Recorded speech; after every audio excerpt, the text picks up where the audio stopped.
Welcome મિત્રો। તો આજના લેક્ચરની અંદર આપણે રાસાયણિક તત્વયોગમિતિનો અભ્યાસ કરીશું। હવે રાસાયણિક તત્વયોગમિતિ એટલે શું, તો આ વાતને આપણે એક ઉદાહરણ લઈને સમજીએ। ઉદાહરણ છે કેલ્શિયમ કાર્બોનેટ પ્લસ HCl ની રિએક્શન થાય છે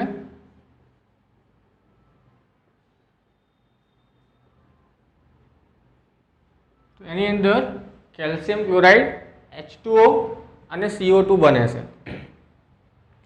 હવે આ રાસાયણિક પ્રક્રિયાની અંદર જે ડાબી સાઈડ લખેલા છે એને આપણે પ્રક્રિયક તરીકે ઓળખીએ છીએ અને તીરની જમણી બાજુ લખેલા છે એને આપણે નિપજ તરીકે ઓળખીએ છીએ।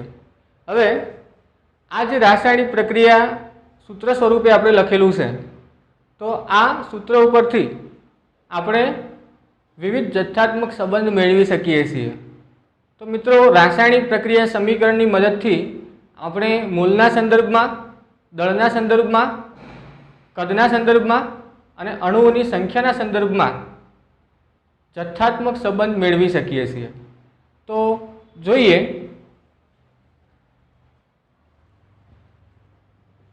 સૌથી પહેલાં મોલના સંદર્ભમાં વિચાર કરીએ તો પ્રક્રિયા ઉપરથી એવું કહી શકાય કે કેલ્શિયમ કાર્બોનેટના 1 મોલ એ HCl ના 2 મોલ સાથે પ્રક્રિયા આપે છે અને કેલ્શિયમ ક્લોરાઇડના 1 મોલ મળે છે, H2O નો 1 મોલ મળે છે અને CO2 નો 1 મોલ મળે છે। તો મોલના સંદર્ભની અંદર આપણે પ્રક્રિયા સમીકરણનો અર્થ આ રીતે કરી શકીએ। હવે એના પછી આપણે જોઈએ દળના સંદર્ભમાં રાસાયણિક સમીકરણનો અર્થ સમજીએ। તો મિત્રો અહીંયા કેલ્શિયમ કાર્બોનેટ એ 1 મોલ દર્શાવે છે। તો સામાન્ય રીતે કેલ્શિયમ કાર્બોનેટના 1 મોલ એને આપણે દળમાં ફેરવવા હોય તો આપણે જાણીએ છીએ કે જે તે સંયોજનનું આણ્વીય દળ જેટલું વજન। તો મિત્રો કેલ્શિયમ કાર્બોનેટનું આણ્વીય દળ ગણીશું તો કેલ્શિયમનું પરમાણ્વીય દળ 40 છે, કાર્બનનું 12 છે અને ઓક્સિજનનું 16 જેટલું પરમાણ્વીય દળ થાય છે। તો કેલ્શિયમનું 40, કાર્બનનું 12 અને 16 ગુણ્યા 3 એટલે 48। તો સરવાળો કરીશું તો આપણને આન્સર મળે છે 100। એટલે કે કેલ્શિયમ કાર્બોનેટનું આણ્વીય દળ 100 ગ્રામ જેટલું છે। તો મિત્રો આનો અર્થ એવો થાય છે કે કેલ્શિયમ કાર્બોનેટના 100 ગ્રામ એટલે એમના 1 મોલ કહેવાય। એ જ રીતે પ્રક્રિયાની અંદર 2 મોલ HCl વપરાય છે તો HCl નું આણ્વીય દળ ગણીશું તો હાઇડ્રોજનનું 1 છે અને ક્લોરીનનું 35.5 છે। તો બંનેનો સરવાળો કરીશું તો 36.5 જેટલું થાય। મિત્રો અહીંયા HCl ના 2 અણુ છે તો 2 ગુણ્યા 36.5 કરીશું તો આન્સર મળશે 73 ગ્રામ। તો HCl ના 73 ગ્રામ કેલ્શિયમ કાર્બોનેટના 100 ગ્રામ સાથે પ્રક્રિયા આપે છે। હવે કેલ્શિયમ ક્લોરાઇડનું આણ્વીય દળ એ રીતે આપણે ગણીશું તો અહીંયા કેલ્શિયમ ક્લોરાઇડનું આણ્વીય દળ મળશે 111 ગ્રામ, કેલ્શિયમનું પરમાણ્વીય દળ 40 લઈશું તેમજ ક્લોરીનનું પરમાણ્વીય દળ 35.5 લઈશું। તો એમનો સરવાળો કરીશું તો આન્સર મળશે 111 ગ્રામ। એ જ રીતે H2O તો H2O નું આણ્વીય દળ 18 ગ્રામ અને કાર્બન ડાયોક્સાઇડ તો એનું આણ્વીય દળ 44 ગ્રામ મળશે। તો મિત્રો અહીંયા રાસાયણિક પ્રક્રિયા સમીકરણનો અર્થ આપણે એ રીતે મેળવી શકીએ કે કેલ્શિયમ કાર્બોનેટના 100 ગ્રામ એ HCl ના 73 ગ્રામ સાથે પ્રક્રિયા આપે છે અને પ્રક્રિયા દરમિયાન કેલ્શિયમ ક્લોરાઇડના 111 ગ્રામ મળે છે, H2O ના 18 ગ્રામ મળે છે અને CO2 ના 44 ગ્રામ મળે છે। તો આ રીતે આપણે મોલના સંદર્ભમાં તેમજ દળના સંદર્ભમાં જથ્થાત્મક સંબંધ મેળવ્યો। મિત્રો આ જ રીતે આપણે કદના સંદર્ભની અંદર પણ જથ્થાત્મક સંબંધ મેળવી શકીશું। તો કદના સંદર્ભની અંદર જથ્થાત્મક સંબંધ મેળવવા જઈએ તો જો વાયુ હોય, સામાન્ય રીતે કદના સંદર્ભની અંદર આપણે વાયુ માટે ગણતા હોઈએ છીએ। તો વાયુ હોય તો વાયુ માટે જે તે સંયોજનનું દળ એ 22.4 લીટર ગણીશું। 2 મોલ હોય તો 2 ગુણ્યા 22.4 લીટર ગણીશું। એ જ રીતે 1 મોલ માટે 22.4 લીટર ગણીશું। H2O માટે 22.4 લીટર થશે અને કાર્બન ડાયોક્સાઇડ પણ 22.4 લીટર થશે। તો આ રીતે કદના સંદર્ભની અંદર આપણે જથ્થાત્મક સંબંધ મેળવી શકીએ છીએ। સામાન્ય રીતે કદનો સંબંધ આપણે STPA વાયુ માટે એનો ઉપયોગ કરતા હોઈએ છીએ। હવે આ જ રીતે આપણે અણુઓની સંખ્યાના સંદર્ભમાં પણ વિચાર કરી શકીએ। તો અણુની સંદર્ભમાં આપણે વિચાર કરીએ તો અહીંયા કેલ્શિયમ કાર્બોનેટનો એક અણુ,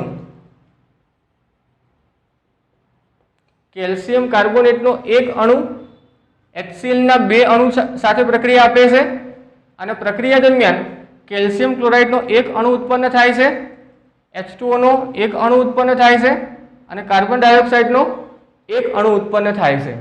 તો મિત્રો આ જુદી જુદી રીતે આપણે રાસાયણિક પ્રક્રિયા સમીકરણનો જથ્થાત્મક સંબંધ સમજ્યા।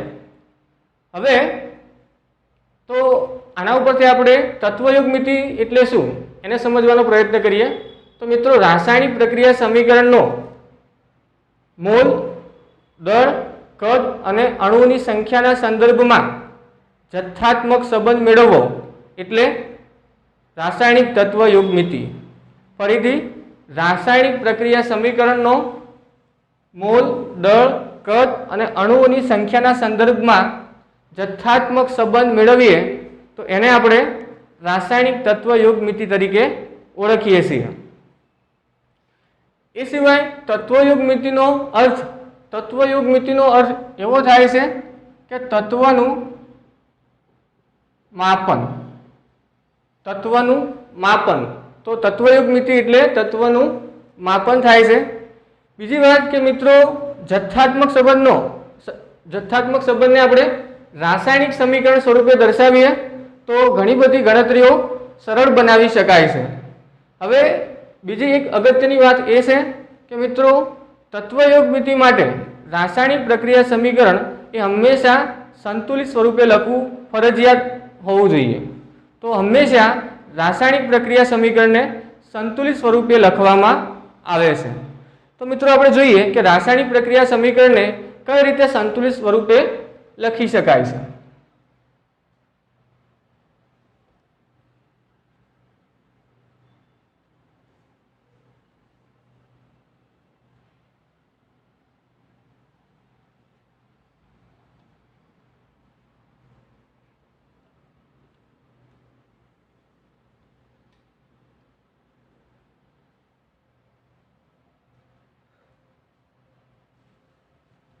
મિત્રો રાસાયણિક પ્રક્રિયા સમીકરણને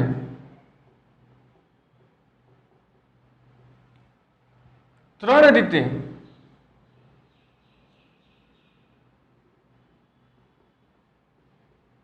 સંતુલિત કરી શકાય છે।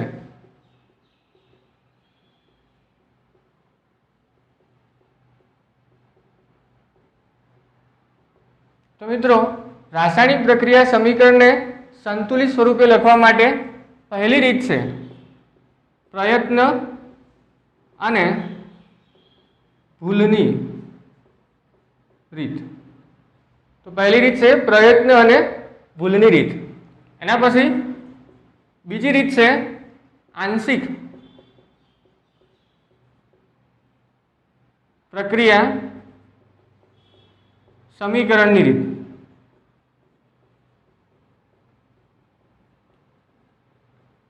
અને ત્રીજી રીત છે ABCD ની રીત। તો મિત્રો આ રીતે આપણે રાસાયણિક પ્રક્રિયા સમીકરણોને વિવિધ રીતે આપણે સંતુલિત કરી શકીએ છીએ। તો જનરલી મોટાભાગે રાસાયણિક પ્રક્રિયા સમીકરણને સંતુલિત કરવા માટે પ્રયત્ન અને ભૂલની રીતનો ઉપયોગ થતો હોય છે। તો પ્રયત્ન અને ભૂલની રીતનો ઉપયોગ કરી અને રાસાયણિક પ્રક્રિયા સમીકરણને કઈ રીતે આપણે સંતુલિત સ્વરૂપમાં લખી શકીએ એના થોડા ઉદાહરણ જોઈએ।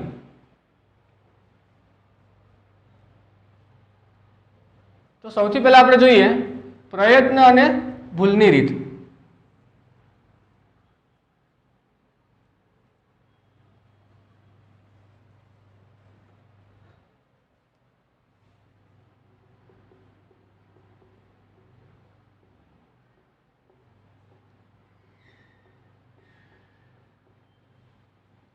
મિત્રો આ રીતનો ઉપયોગ કરી અને પ્રક્રિયા સમીકરણને સંતુલિત કરવા માટે ચોક્કસ નિયમો હોતા નથી, પરંતુ આપણે વારંવાર સતત એને સંતુલિત કરવાના પ્રયત્ન કરીએ છીએ અને એની અંદર જે ભૂલ આવે ભૂલની અંદર સુધારા કરતા જઈએ છીએ અને અંતે આપણે રાસાયણિક પ્રક્રિયા સમીકરણને સંતુલિત સ્વરૂપે લખી શકતા હોઈએ છીએ। તો આપણે એના માટે ઉદાહરણ જોઈએ।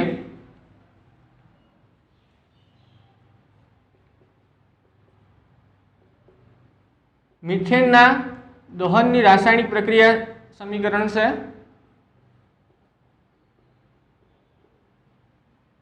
તો મિત્રો અહીંયા મિથેન વાયુનું દહન માટેની પ્રક્રિયા આપેલી છે। તો આ પ્રક્રિયાની અંદર સામાન્ય રીતે કોઈપણ પ્રક્રિયાની અંદર દળ સંચયના નિયમનું પાલન થવું જોઈએ। તો દળ સંચયનો નિયમ એવું કહે છે કે પ્રક્રિયકની અંદર જેટલા તત્વો હોય એટલા તત્વો નિપજની અંદર હોવા જોઈએ। એટલે અહીંયા જેટલું દ્રવ્ય હોય એટલું દ્રવ્ય અહીંયા હોવું જોઈએ। તો સામાન્ય રીતે આપણે એવું કહી શકીએ કે આની અંદર જેટલા તત્વો હોય એટલા તત્વો જમણી બાજુ હોવા જોઈએ। તો સૌથી પહેલાં સમીકરણને આપણે ચેક કરીશું કે શું બધા તત્વો બંને બાજુ સરખા છે। તો અહીંયા કાર્બનની સંખ્યા બંને બાજુ સમાન છે, એક સંખ્યા છે। હાઇડ્રોજનની સંખ્યા અહીંયા 4 છે, જ્યારે જમણી બાજુ હાઇડ્રોજનની સંખ્યા 2 જેટલી છે। તો આપણે કહી શકીએ કે આ પ્રક્રિયા સમીકરણ સંતુલિત સ્વરૂપમાં નથી। તો આપણે એને સંતુલિત કરવું પડશે। તો મિત્રો સૌથી પહેલા આપણે કાર્બનને ચેક કરીએ। તો કાર્બનની સંખ્યા સમાન છે। હવે આપણે હાઇડ્રોજનને ચેક કરીએ છીએ। તો અહીંયા હાઇડ્રોજન 4 છે, જ્યારે અહીંયા હાઇડ્રોજન 2 જેટલા છે। તો હવે આપણે શું કરીશું કે આ બાજુ હાઇડ્રોજનને 2 વડે ગુણીએ, H2 ને 2 વડે ગુણીએ। તો H2 ને 2 વડે ગુણવાથી હાઇડ્રોજનની સંખ્યા 4 જેટલી થશે। તો હાઇડ્રોજનની સંખ્યા 4 છે, આ બાજુ પણ 4 થઈ ગઈ। તો એટલે કે બંને બાજુ હાઇડ્રોજન સમાન થઈ જાય છે। હવે ઓક્સિજન, તો ઓક્સિજન જોઈએ, અહીંયા ઓક્સિજન 2 છે અને આ બાજુ પણ ઓક્સિજનની સંખ્યા 2 જેટલી ગણી શકાય। તો અહીંયા ટોટલ ઓક્સિજનની સંખ્યા 4 થાય છે, જ્યારે અહીંયા 2 જ થાય છે। તો આને આપણે 2 વડે ગુણીએ તો બંને બાજુ ઓક્સિજનની સંખ્યા 4 થઈ જશે।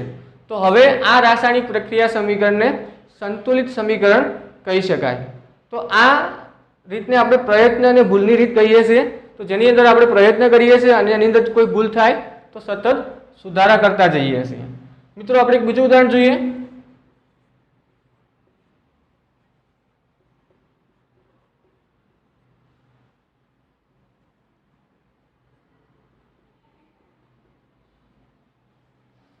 ફરીથી ચેક કરીએ કે શું બંને બાજુ તત્વો સમાન છે। તો અહીંયા સલ્ફરની સંખ્યા 1 અને 1 ટોટલ 2 છે, જ્યારે આ બાજુ સલ્ફરની સંખ્યા 1 જેટલી છે। તો એના ઉપરથી કહી શકાય કે આપેલ પ્રક્રિયા સમીકરણ એ સંતુલિત સ્વરૂપમાં નથી। તો હવે આપણે એ પ્રક્રિયા સમીકરણને સંતુલિત સ્વરૂપની અંદર ફેરવીશું। તો સૌથી પહેલાં સલ્ફર જોઈએ છીએ। તો અહીંયા સલ્ફરની સંખ્યા 2 જેટલી છે। તો અહીંયા શરૂઆતની અંદર જો આપણે 2 લખવા હોય તો લખી શકીએ। હવે જોઈએ હાઇડ્રોજનની સંખ્યા। તો હાઇડ્રોજનની સંખ્યા સમાન છે। ઓક્સિજનની સંખ્યા ચેક કરીએ, આ બાજુ 2 છે, આ બાજુ 1 જ છે। તો આને 2 વડે ગુણીએ।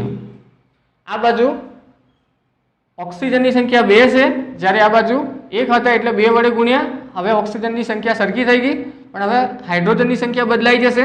હાઇડ્રોજનની સંખ્યા 4 જેટલી થઈ ગઈ। અહીંયા 2 છે તો ફરી આ બાજુ 2 વડે ગુણવા પડશે। તો હવે હાઇડ્રોજનની સંખ્યા 4 થાય છે। અહીંયા પણ હાઇડ્રોજનની સંખ્યા 4 જેટલી થશે। તો આ રીતે બંને બાજુ ઓક્સિજનની સંખ્યા સમાન થઈ તેમજ હાઇડ્રોજનની સંખ્યા પણ સમાન થઈ।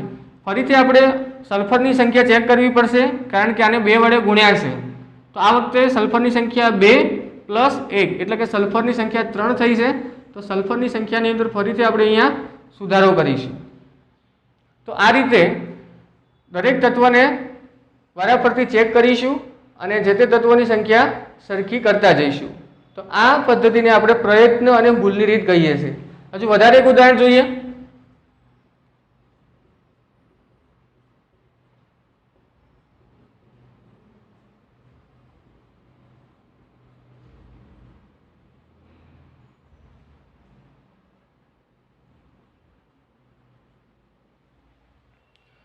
મિત્રો આ સમીકરણને ચેક કરીએ તો અહીંયા એલ્યુમિનિયમની સંખ્યા 4 છે, જ્યારે આ બાજુ એલ્યુમિનિયમની સંખ્યા 1 જ છે, એટલે કે પ્રક્રિયા સમીકરણ સંતુલિત સ્વરૂપમાં નથી. તો હવે સૌથી પહેલાં આપણે એલ્યુમિનિયમની સંખ્યા સમાન કરીએ. તો આ બાજુ એલ્યુમિનિયમ હાઇડ્રોક્સાઇડને 4 વડે ગુણીએ તો હવે એલ્યુમિનિયમની સંખ્યા 4, આ બાજુ પણ એલ્યુમિનિયમની સંખ્યા 4 થાય છે. હવે એના પછી કાર્બનની સંખ્યા ચેક કરીએ તો અહીંયા કાર્બનની સંખ્યા 3 છે, જ્યારે આ બાજુ કાર્બનની સંખ્યા 1 જ છે. તો એટલા માટે મિથેન CH4 ને આપણે 3 વડે ગુણીએ તો હવે કાર્બનની સંખ્યા બંને બાજુ 3 થઈ જશે. તો હવે કાર્બન પણ સમાન થઈ ગયા. એના પછી આપણે હાઇડ્રોજન ચેક કરીએ તો મિત્રો અહીંયા હાઇડ્રોજન 2 છે, જ્યારે આ બાજુ હાઇડ્રોજનની સંખ્યા વધારે થશે. અહીંયા એલ્યુમિનિયમ હાઇડ્રોક્સાઇડની અંદર OH ની સંખ્યા 3 છે, એટલે કે આની અંદર 3 હાઇડ્રોજન થશે અને એવા અણુઓ કેટલા છે? 4 છે. 3 ગુણ્યા 4 એટલે 12 હાઇડ્રોજન થશે. હાઇડ્રોજનની સંખ્યા 12 થાય છે આની અંદર, પ્લસ અહીંયા પણ હાઇડ્રોજન છે, તો આ બાજુ હાઇડ્રોજનની સંખ્યા 4 ગુણ્યા 3 એટલે અહીંયા પણ 12 થશે. તો મિત્રો હાઇડ્રોજનની ટોટલ સંખ્યા આ બાજુ 24 જેટલી થાય છે. આ બાજુ પણ હાઇડ્રોજનની સંખ્યા 24 કરવી પડશે. તો જો 24 સંખ્યા કરવી હોય તો H2O ને આપણે 12 વડે ગુણીશું. તો મિત્રો હવે હાઇડ્રોજનની સંખ્યા અહીંયા પણ 24 થઈ જાય છે. હવે છેલ્લે બાકી રહે છે ઓક્સિજન. તો હવે અહીંયા ઓક્સિજનની સંખ્યા 12 જેટલી થઈ. અહીંયા ઓક્સિજનની સંખ્યા, ઓક્સિજન ફક્ત અહીંયા જ છે, તો ઓક્સિજન OH ની અંદર 3 આવશે, 3 ગુણ્યા 4 એટલે 12. તો બંને બાજુ ઓક્સિજનની સંખ્યા પણ સમાન થઈ જાય છે. તો હવે તમે દરેક પ્રક્રિયા સમીકરણને ફરીથી એકવાર ચેક કરી શકો છો કે જે તે તત્વોની સંખ્યા બંને બાજુ સમાન છે કે નહીં. તો જો બંને બાજુ તત્વોની સંખ્યા સમાન થઈ જાય તો એને આપણે સંતુલિત સમીકરણ કહીએ છીએ. તો મિત્રો આ થઈ પ્રયત્ન અને ભૂલની રીત. પ્રયત્ન અને ભૂલની રીત માટે એક મર્યાદા છે કે મિત્રો સરળ સમીકરણને આપણે સંતુલિત કરી શકીશું, પણ ઘણીવાર જટિલ પ્રક્રિયા સમીકરણ આવતા હોય તો એને આપણે સંતુલિત કરવા મુશ્કેલ પડે છે. એ અશક્ય તો નથી, પણ ઘણીવાર એ મુશ્કેલ બની જતું હોય છે. તો ત્યાં ઘણીવાર વિદ્યાર્થી અટવાઈ જાય છે. તો એના માટે આપણે એક બીજી રીતનો ઉપયોગ કરી શકીએ છીએ. તો એ રીતનો ઉપયોગ કરી અને કોઈ પણ પ્રકારનું જટિલ પ્રક્રિયા સમીકરણ હોય તો એને પણ આપણે સંતુલિત સ્વરૂપની અંદર ફેરવી શકીશું. તો એ રીત છે ABCD રીત.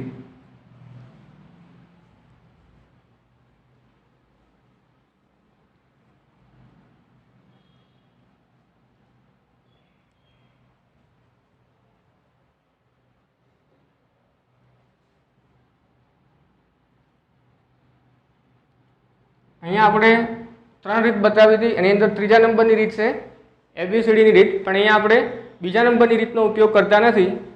અહીંયા આપણે સીધું ABCD ની રીતની ચર્ચા કરીશું.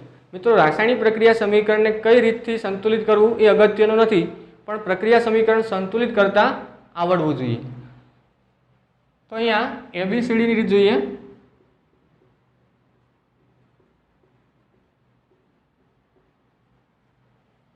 તો આની અંદર સૌથી પહેલાં એક સરળ ઉદાહરણથી સમજીએ, પછી ક્રમશઃ આપણે અઘરા ઉદાહરણ તરફ જઈશું.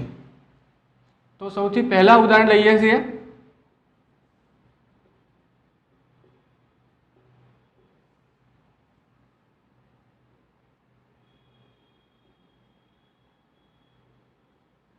તો સૌથી પહેલું ઉદાહરણ છે SO2 plus H2S gives S plus H2O. તો મિત્રો ABCD ની રીતથી રાસાયણિક પ્રક્રિયા સમીકરણને સંતુલિત કરવા માટે સૌથી પહેલાં આપણે તત્વયોગમિતીય ગુણાંક કહીશું. હા, તત્વયોગમિતીય ગુણાંક કોને કહીએ છીએ એ કહેવાનું બાકી રહી ગયું છે. તો મિત્રો પ્રક્રિયા સમીકરણની અંદર જે તે સૂત્ર લખેલા છે એની આગળ જેટલા આંકડા હોય, જે પણ આંક હોય, તો એ આંકને આપણે તત્વયોગમિતીય ગુણાંક કહીશું. આ સમીકરણની અંદર દરેક સૂત્રની આગળ કંઈ બતાવેલું નથી, મતલબ કે દરેકની આગળ એક એક થશે, તો એમાં તત્વયોગમિતીય ગુણાંક એક જેટલા ગણાય. તો અહીંયા ઘણીવાર એકની જગ્યાએ 2 હોઈ શકે, 3 હોઈ શકે, તો કોઈ પણ આંકડો ત્યાં હોઈ શકે. તો સૂત્રની પહેલાં જે આંક લખેલો હોય એને આપણે કહીશું તત્વયોગમિતીય ગુણાંક. તો મિત્રો સૌથી પહેલાં કામ આપણે તત્વયોગમિતીય ગુણાંક મૂકવાનું છે. તો સૌથી પહેલાં આપણે દરેકની આગળ A, B, C, D, તો ક્રમશઃ આ રીતે A, B, C, D જેટલા સુધી સૂત્ર હોય ત્યાં સુધી આપણે મૂકીશું. તો આની આગળ A મૂક્યો, B મૂક્યો, C મૂક્યો અને D મૂક્યો. હવે સૌથી પહેલાં તો કોઈ એક તત્વ લઈશું. જેમ કે સૌથી પહેલું તત્વ આપણે અહીંયા સલ્ફર લઈએ છીએ. તો સલ્ફર માટે આપણે વિચાર કરીશું કે આ બાજુ સલ્ફરનો તત્વયોગમિતીય ગુણાંક, સલ્ફરની સંખ્યા અહીંયા એક જ છે, 1 ગુણ્યા A એટલે અહીંયા A થશે, પ્લસ બાજુના સૂત્રની અંદર સલ્ફર છે તો સલ્ફર સાથે B ગુણાશે એટલે સલ્ફર માટે B થશે. તો અહીંયા ડાબી બાજુ સલ્ફર 2 જગ્યાએ હતો, અહીંયા હતો તો એની સાથે અહીંયા A વડે ગુણાય છે, અને અહીંયા હતો એટલા માટે આને B વડે ગુણ્યો. તો A પ્લસ B બરાબર સમીકરણની જમણી બાજુ જઈએ તો અહીંયા S ની આગળ C બતાવેલું હશે, તો અહીંયા C. તો આ પ્રમાણે આપણે સમીકરણ બનાવીશું. એ જ રીતે હવે હાઇડ્રોજન માટે વિચાર કરીએ. તો હવે હાઇડ્રોજન જ્યાં હોય ત્યાં જોઈશું. તો અહીંયા H2S ની અંદર હાઇડ્રોજન છે. હવે આ કિસ્સાની અંદર હાઇડ્રોજનની સંખ્યા 2 છે અને અહીંયા આગળ B છે. તો અહીંયા આપણે શું લખીશું?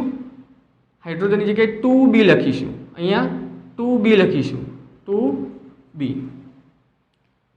હવે તીરની પેલી બાજુ જઈશું તો અહીંયા બરાબર આ બાજુ સલ્ફર હાઇડ્રોજન છે, તો અહીંયા હાઇડ્રોજનની સંખ્યા કેટલી થશે? 2D. હાઇડ્રોજનની સંખ્યા આપણે 2D જેટલી લખીશું. તો 2B બરાબર 2D થાય છે. હવે છેલ્લે ઓક્સિજન માટે જોઈએ તો ઓક્સિજન માટે અહીંયા ઓક્સિજન 2 છે અને સામે તત્વયોગમિતીય ગુણાંક A થાય છે, તો ઓક્સિજન માટે 2A થશે. સામે તરફ જઈએ તો ઓક્સિજન માટે અહીંયા D થશે. હવે આપણે એ કામ કરવાનું છે કે સૌથી પહેલાં A, B, C અને D ની અંદરથી કોઈ પણ તત્વયોગમિતીય ગુણાંકની કિંમત 1 લેવાની છે અને એનો ઉપયોગ કરી અને બાકીના દરેક ગુણાંકની કિંમત શોધવાની થશે. તો અહીંયા જે સૌથી સહેલો પડે એને આપણે એક કિંમત લઈશું અને એની મદદથી આપણે બાકીનાની કિંમત ગણીશું.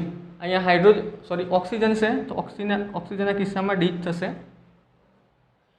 ઓક્સિજનની અંદર 2A બરાબર D. ઓકે, અહીંયા બરાબર છે.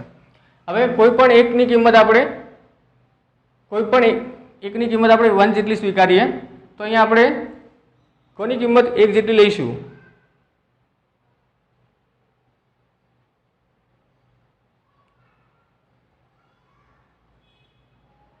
તો મિત્રો અહીંયા આપણે આ કિસ્સાની અંદર E ની કિંમત 1 જેટલી લઈએ. માની લઈએ કે A ની કિંમત 1 જેટલી છે. તો હવે આ સૂત્રનો ઉપયોગ કરીએ તો આ સૂત્ર ઉપરથી A ની કિંમત 1 જેટલી હોય તો D ની કિંમત કેટલી ગણી શકાય? આની અંદર A નું મૂલ્ય મૂકીએ 1 જેટલું, તો D બરાબર 2 થશે. હવે એના ઉપરથી B અને D ની કિંમત સમાન છે. અહીંયા B બરાબર D કહી શકાય. તો B અને D ની કિંમત સમાન છે તો આપણે B ની કિંમત પણ 2 જેટલી લઈ શકીએ. હવે A પ્લસ B બરાબર C થાય છે. A પ્લસ B બરાબર C થાય છે. તો A ની કિંમત 1 છે અને B ની કિંમત 2 છે, તો C બરાબર 3 થશે. તો C ની કિંમત 3 જેટલી થઈ. મિત્રો હવે અહીંયા ABCD ની કિંમતો જે મેળવી છે એને આપણે પ્રક્રિયા સમીકરણની અંદર મૂકીશું.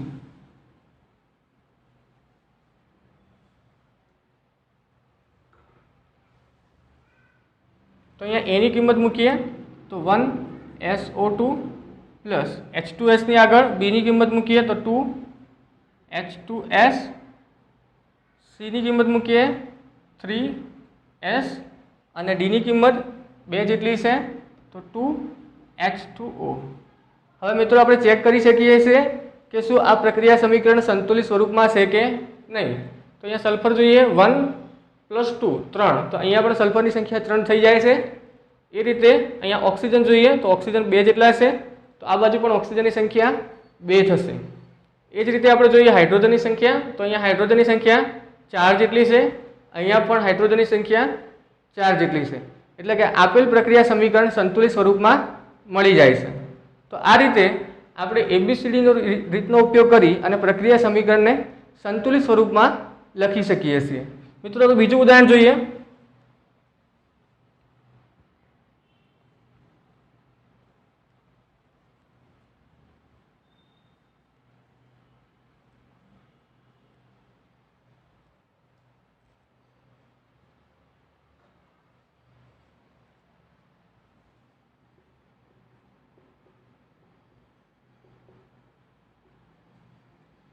અહીંયા બ્યુટેન વાયુના દહનની પ્રક્રિયા બતાવેલી છે. તો અહીંયા બ્યુટેનના દહનની પ્રક્રિયા છે, તો એની અંદર શું પ્રક્રિયા સમીકરણ સંતુલિત સ્વરૂપમાં છે. અહીંયા કાર્બનની સંખ્યા 4 છે, આ બાજુ કાર્બનની સંખ્યા 1 જેટલી છે, એટલે કે પ્રક્રિયા સમીકરણ સંતુલિત સ્વરૂપમાં નથી. તો હવે આપણે એને સંતુલિત કરીએ. તો સૌથી પહેલાં શું કામ કરીશું, દરેકની આગળ તત્વયોગમિતીય ગુણાંક મૂકીએ. તો અહીંયા A, B, C અને D. તો હવે સૌથી પહેલાં કાર્બન લઈએ. તો કાર્બનની અંદર અહીંયા કાર્બન માટે આપણે જોઈશું કાર્બનની સંખ્યા 4 છે અને ગુણાંક A જેટલો છે, તો 4A. હવે અહીંયા કાર્બન નથી, બરાબરની પેલી બાજુ જઈશું તો 4A બરાબર, હવે જોઈએ કાર્બન કેટલા હશે, અહીંયા એક જ છે, તો 4A બરાબર અહીંયા થશે C. ખ્યાલ આવશે. તો કાર્બન માટે થઈ ગયું. હવે એના પછી હાઇડ્રોજન માટે જોઈએ. તો અહીંયા હાઇડ્રોજન માટે 10A થશે, 10A બરાબર આ બાજુ 2D થશે. અને છેલ્લે ઓક્સિજન માટે જોઈએ તો આ બાજુ ઓક્સિજન 2B થશે, 2B બરાબર અહીંયા 2C પ્લસ આ બાજુ D. ખ્યાલ આવશે. તો હવે આપણે કોઈ એકની કિંમત 1 જેટલી ધારી અને બાકીનાની કિંમત ગણીએ. તો માની લઈએ કે A બરાબર 1 જેટલા છે, માની લઈએ કે એનું મૂલ્ય 1 જેટલું છે. તો એની કિંમત જો 1 જેટલી હોય તો એ ઉપરથી આપણને C મળી શકે, એ ઉપરથી આપણને C મળી શકે. તો અહીંયા 4A બરાબર C થાય છે, એની કિંમત મૂકીએ તો C બરાબર 4 જેટલા થાય. તો અહીંયા C બરાબર 4. હવે આ બાજુ આને આપણે લખી શકીએ 2 વડે અને ભાગી દઈએ તો 5A બરાબર D. હવે એની કિંમત મૂકીએ, એની કિંમત 1 જેટલી છે, તો 5 બરાબર D, એટલે કે D ની કિંમત પણ મળી જાય છે, D બરાબર 5. હવે આ બાજુ જઈએ તો અહીંયા 2B બરાબર 2C, C ની કિંમત અહીંયા 4 જેટલી છે, C ની કિંમત મૂકીએ. D ની કિંમત જોઈએ તો અહીંયા 5 છે, તો D ની કિંમત પણ આપણે મૂકીએ. તો 2B બરાબર 4 દુ 8 પ્લસ 5, તો B બરાબર 13 મળે છે. તો આ રીતે એની કિંમત આપણે 1 જેટલી ધારી અને એના આધારે સમીકરણનો ઉપયોગ કરી અને બાકીના દરેકની કિંમત આપણે ગણી. હવે આ કિંમતોને પ્રક્રિયા સમીકરણની અંદર મૂકીએ.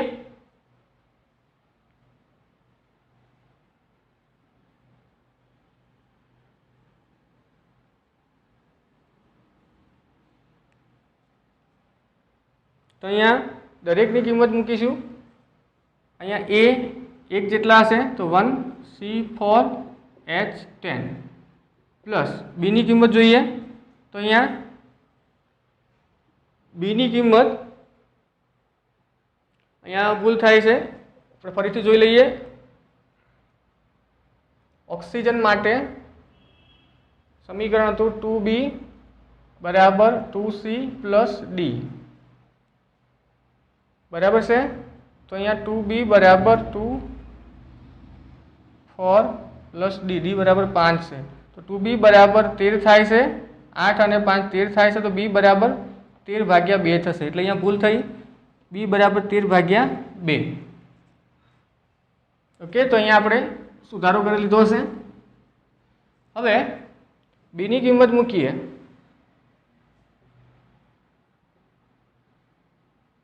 એના પછી c ની કિંમત મૂકીએ 4 અને d ની કિંમત મૂકીશું 5। હવે મિત્રો પ્રક્રિયા સમીકરણને ચેક કરીશું। કાર્બન 4 છે, આ બાજુ પણ કાર્બન 4 થાય છે। હાઇડ્રોજનની સંખ્યા 10 છે, તો અહીંયા પણ હાઇડ્રોજનની સંખ્યા 10 થાય છે। અહીંયા ઓક્સિજનની સંખ્યા અહીંયા 13/2 અને 2 છે, એટલે અહીંયા બે કેન્સલ થશે, તો ઓક્સિજનની સંખ્યા 13 જેટલી થાય છે। તો આ બાજુ 4 2 8 અને 5 13 થાય છે, તો બંને બાજુ ઓક્સિજનની સંખ્યા પણ સમાન થઈ જાય છે। તો આ રીતે આપણે પ્રક્રિયા સમીકરણને સંતુલિત સ્વરૂપની અંદર લખી શકીએ છીએ। ત્રીજા ઉદાહરણની અંદર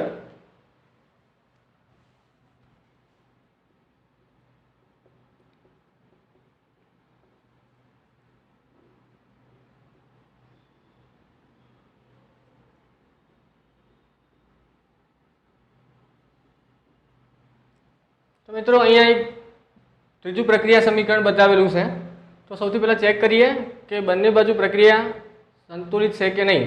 तो अहींया फॉस्फरस तो सरखा है बंने बाजू, परंतु अहींया हाइड्रोजन की संख्या केटली है 1 है, त्यारे आ बाजू हाइड्रोजन की संख्या 3 जेटली है, एटले के प्रक्रिया समीकरण संतुलित स्वरूप में नहीं। तो हवे एने आपणे संतुलित करिए। तो सौथी पहला शुं काम करीशुं, हाँ एनी पहला एक बात करी लईए कि अहींया पी खाली पी स्वरूप में आपेलू है। मित्रों अहींया फॉस्फरस ए फॉस्फरसना एक परमाणु स्वरूपे अस्तित्व धरावतो नथी, पण ए एनी जग्याए P4 स्वरूपे अस्तित्व धरावे छे। तो जो कोई किस्सानी अंदर अहींया एकला P आपेला होय तो एना माटे आपणे बे शक्यताओ छे, कां तो अहींया पहेलेथी ज आपणे P4 करी दईशुं अथवा संतुलित कर्या पछी अहींया एने P4 स्वरूपमां लखीशुं। तो अत्यारे आपणे आने P स्वरूपमां ज राखीए छीए, संतुलित कर्या पछी एने P4 अणु स्वरूपे लखीशुं। तो सौथी पहला आमने A B C D અને E लखी दीधा। हवे फॉस्फरस लईए तो फॉस्फरस माटे समीकरण बनावीए। तो अहींया A बराबर फॉस्फरस साथे C गुणाशे, तो A बराबर C ए प्रकारनुं समीकरण मळशे।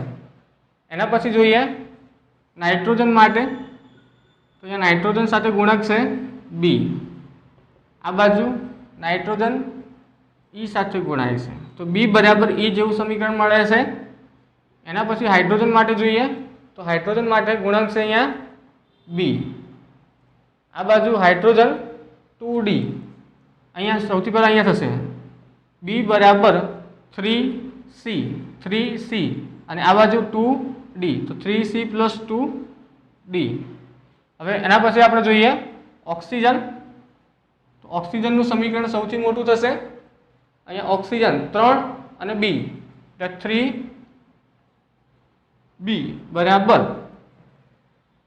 આ બાજુ ઓક્સિજનની સંખ્યા 4 અને C છે તો 4C અહીંયા ઓક્સિજનની સંખ્યા અહીંયા D સાથે ગુણાય છે +D અને આ બાજુ 2E। હવે મિત્રો સૌથી પહેલા ગમે તે કોઈ એકની કિંમત 1 જેટલી ધારીએ, તો અહીંયા A ની કિંમત આપણે 1 જેટલી ધારીએ। અહીંયા કોઈ પણની કિંમત 1 જેટલી લઈ શકાય। તો સૌથી પહેલા આપણે ચેક કરીશું કે કોની કિંમત 1 જેટલી લેવાથી આપણે ગણતરી સરળતાથી કરી શકીએ અને બાકીનાની કિંમત શોધી શકીએ। તો અહીંયા આપણે એને 1 જેટલો સ્વીકારીએ છીએ, તો એની કિંમત 1 હોય તો પછી C ની કિંમત પણ 1 થાય। ખ્યાલ આવશે? એની કિંમત 1 છે તો C એના જેટલા જ છે, તો C ની કિંમત પણ મળી જાય 1। હવે બીજી વાત કે બી અને ઈનું મૂલ્ય સમાન છે, બી અને ઈની કિંમત સમાન છે, બી ઇઝ ઇક્વલ ટુ ઈ. તો આ પ્રક્રિયા સમીકરણની અંદર ઈની જગ્યાએ આપણે બી મૂકી શકીએ. બી બરાબર ઈ હોય તો ઈ બરાબર બી, ઈની જગ્યાએ બી લખી શકીએ. તો લખીએ 3b બરાબર 4c પ્લસ ડી પ્લસ 2 ઈની જગ્યાએ બી લખીએ છીએ. હવે 2b ને આ બાજુ લઈ જઈએ તો 3b માઇનસ 2b બરાબર 4c પ્લસ ડી. તો અહીંયા 3b માઇનસ 2b એટલે b બરાબર 4c. c ની કિંમત આપણી જોડે છે, c ની કિંમત 1 જેટલી છે, તો c નું મૂલ્ય લખીએ અહીંયા 4. c નું મૂલ્ય 1 મૂકીએ છીએ તો કિંમત અહીંયા 4 થશે અને અહીંયા d. તો આપણે લખી શકીએ કે b બરાબર 4 પ્લસ ડી. અહીંયા એક સમીકરણ બીજું મળે છે, b બરાબર 4 પ્લસ ડી. તો b ની કિંમત અહીંયા આ સમીકરણની અંદર મૂકી શકાય. તો અહીંયા આ b ની અંદર એનું મૂલ્ય 4 પ્લસ ડી મૂકીએ તો અહીંયા 4 પ્લસ ડી બરાબર 3c પ્લસ 2d. તો હવે 2d ને આ બાજુ લાવીએ તો 4 પ્લસ ડી, 2d ને આ બાજુ લાવીએ તો માઇનસ 2d બરાબર 3c. તો 4 માઇનસ ડી બરાબર 3c થાય. તો આની અંદર c નું મૂલ્ય આપણે જાણીએ છીએ, તો c ની કિંમત મૂકી દઈએ. c ની કિંમત 1 છે તો આને 1 સાથે ગુણીશું તો 3 થશે. તો આ રીતે d ને આ બાજુ લઈ જઈએ અને 3 ને આ બાજુ લઈએ તો 4 બરાબરની આ બાજુ 3 આવશે તો માઇનસ 3 અને d આ બાજુ જશે તો પ્લસ d થઈ જશે, એટલે કે d બરાબર 1. તો d નું મૂલ્ય 1 જેટલું મળે છે. હવે શું બાકી રહે છે? a, d અને c. હવે b નું મૂલ્ય શોધી શકાય એના ઉપરથી. d ની કિંમત મળી જાય છે, d ની કિંમત મળી જાય તો b નું મૂલ્ય શોધી શકીએ. તો આની અંદર b બરાબર 4, d ની કિંમત મૂકીએ, d નું મૂલ્ય 1 જેટલું છે તો 1, તો b બરાબર 5 થશે. તો આ રીતે b બરાબર b ની કિંમત 5 જેટલી મળે છે. બરાબર. હવે અહીંયા b બરાબર e છે તો જો b નું મૂલ્ય 5 હોય તો e નું મૂલ્ય પણ 5 થઈ જાય. હવે a, b, c, d, e બધાની કિંમતો મળી ગઈ. હવે આ મૂલ્યો આપણે સમીકરણની અંદર મૂકીએ.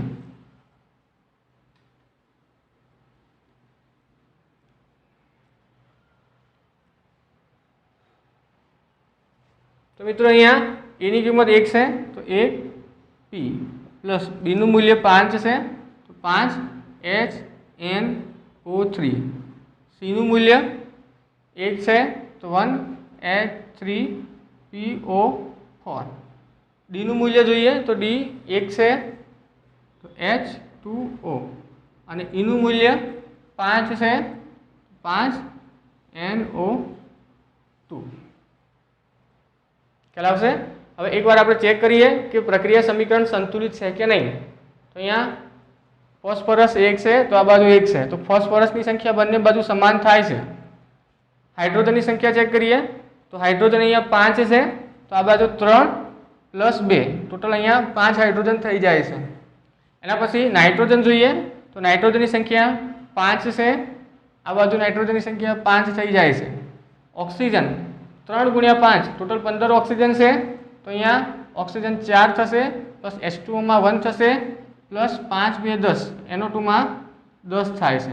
તો ટોટલ 15 ઓક્સિજન થઈ જાય છે, એટલે કે આ પ્રક્રિયા સમીકરણ એ સંતુલિત સ્વરૂપમાં છે. બરાબર. તો ઓલરેડી આ પ્રક્રિયા સમીકરણને આપણે સંતુલિત સ્વરૂપમાં લખેલું છે, પરંતુ જો અહીંયા P4 લખવા હોય, અહીંયા P4 લખવા હોય તો આખા પ્રક્રિયા સમીકરણને 4 વડે ગુણવા પડશે. તો 4 વડે ગુણીએ તો અહીંયા 4p 20HNO3 થશે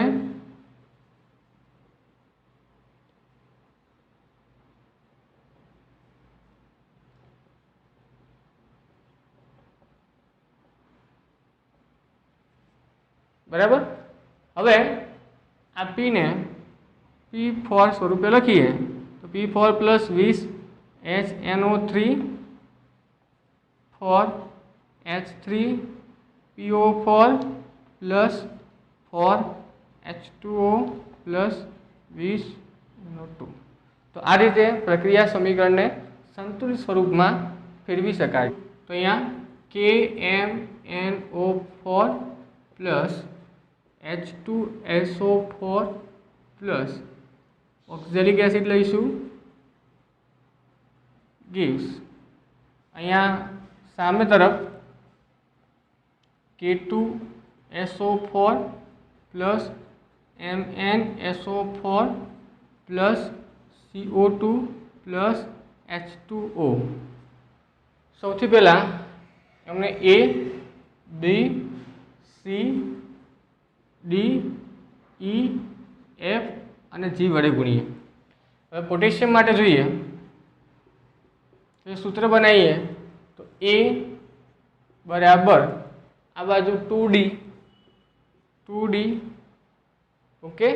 હવે એના પછી મેંગેનીઝ માટે બનાવીએ. મેંગેનીઝ માટે A બરાબર ત્યાં E થશે, E બરાબર E. એના પછી સલ્ફર માટે બનાવીએ તો સલ્ફર એક જગ્યાએ છે 2B બરાબર આ બાજુ D પ્લસ E ઓકે. એના પછી કાર્બન માટે બનાવીએ. કાર્બન માટે સમીકરણ બનાવીએ.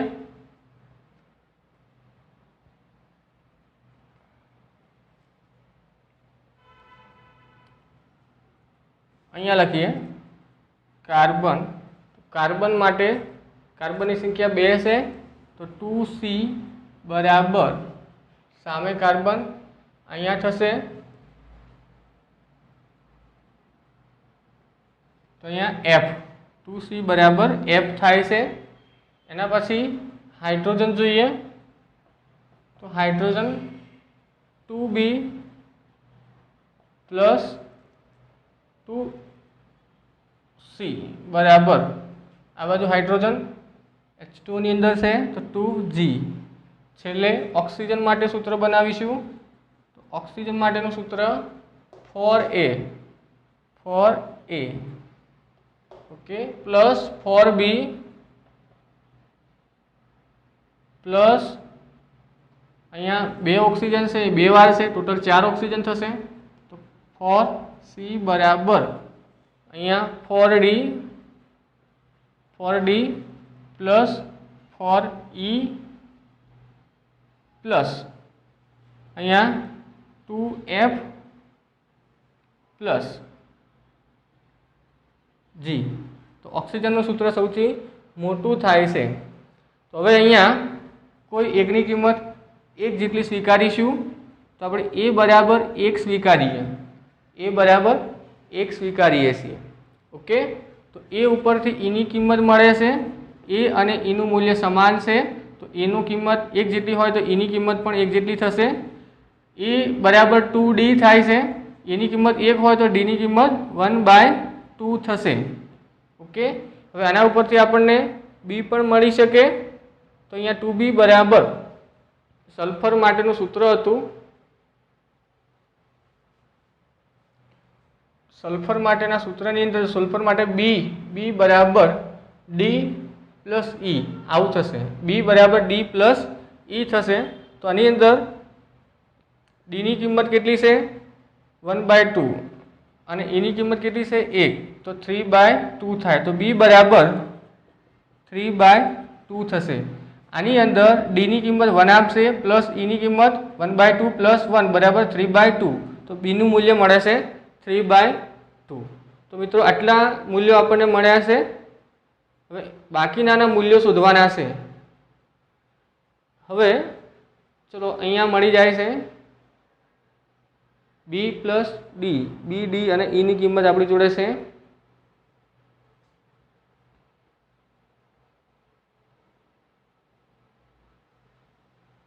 ટુ C બરાબર F છે. આનો ઉપયોગ કરી શકીશું નહીં. હવે 2B અને C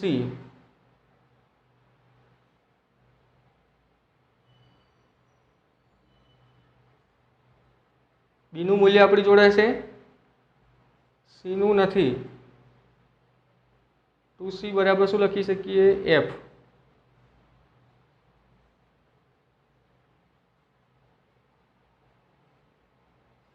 तो સૌથી પહેલા આની અંદર જેટલાના મૂલ્યો હોય એટલા મૂલ્યો આપણે મૂકીએ। તો અહીંયા ફોર એ એની કિંમત મૂકીએ તો અહીંયા એક જ થશે। તો ફોર બી ની કિંમત કેટલી છે 3/2।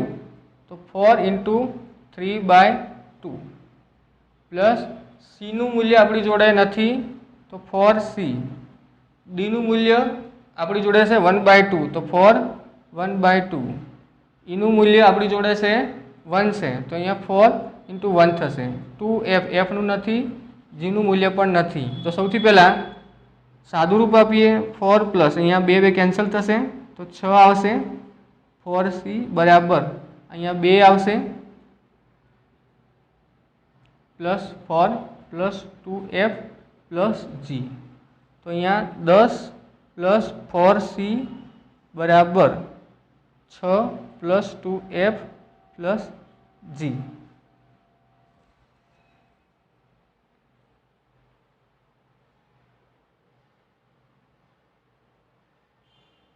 હવે આપણે આનો ઉપયોગ કરીએ। 2C બરાબર F થાય છે। 2C બરાબર F થાય તો 4C બરાબર 2F થાય। તો 10 પ્લસ આનું મૂલ્ય મૂકીએ છીએ 4C બરાબર જો 2C બરાબર F થાય તો 4C બરાબર 2F થશે।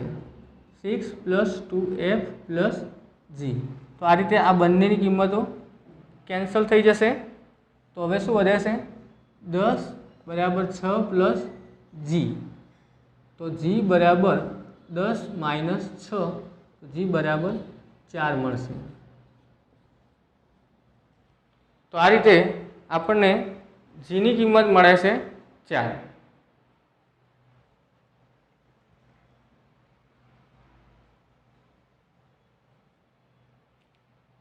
हवे G नी किंमत उपरथी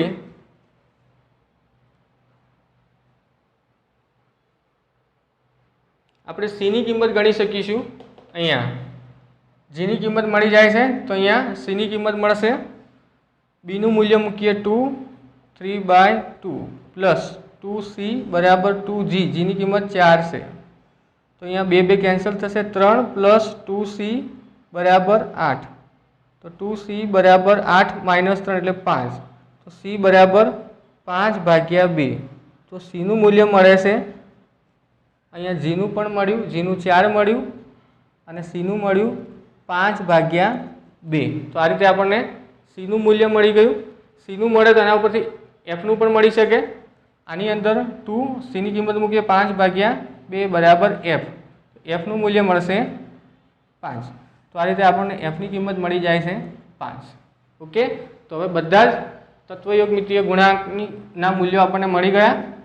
હવે આપણે એમના મૂલ્યો સમીકરણની અંદર મૂકીએ પછી એને આપણે ચેક કરીએ કે પ્રક્રિયા સમીકરણ સંતુલિત બને છે કે નહીં।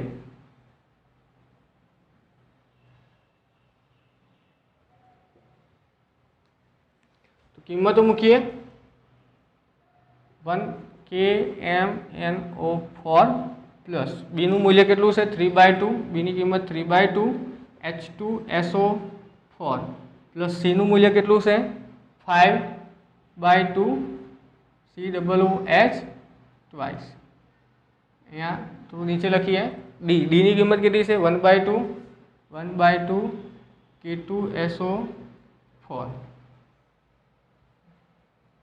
तो एना पछी E ની કિંમત કેટલી છે 1 છે પ્લસ 1 MnSO4 પ્લસ